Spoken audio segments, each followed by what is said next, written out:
उद्या मीडियावाल्यांना माझी विनंती आहे, हे सगळे मार्केटवाडीतले लोक कोण कोण आहेत हात वर करा. तर बघा अख्खं गावच आहे. तर तुम्हाला बॅलेट वरती मतदान पाहिजे आहे का? हात वर करून सांगा, तुम्हाला बॅलेट वरती मतदान पाहिजे आहे का? जोरात सांगा, पवाराला ऐकू गेलं पाहिजे, मोठ्यानं बोला. नाही ना?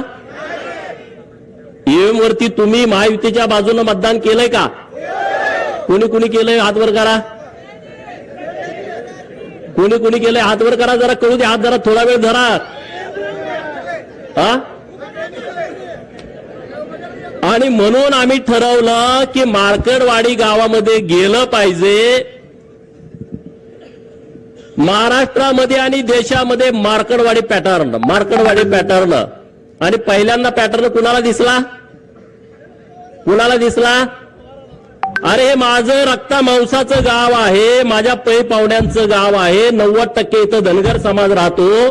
आणि मग माझी जबाबदारी वाढली की अरे धनगरांनाच पुढे काय केलं, की म्हणजे या महाराष्ट्रातला धनगर समाज लोकशाहीच्या माध्यमातून जी निवडणूक प्रक्रिया पार पडते त्याच्या विरोधात आहे, असं वातावरण करण्याचं महापाप शरद पवारांनी केलं. म्हणून आम्ही मार्केटवाडीमध्ये आज आलोय.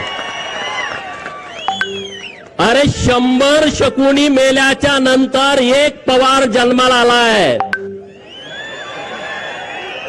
100 शकुनी मेल्याच्या नंतर एक शरद पवार जन्माला आलाय. हे तर डोकं बघा की धनगर समाज हा कायदा मानत नाही, धनगर समाज हा लोकशाही मानत नाही.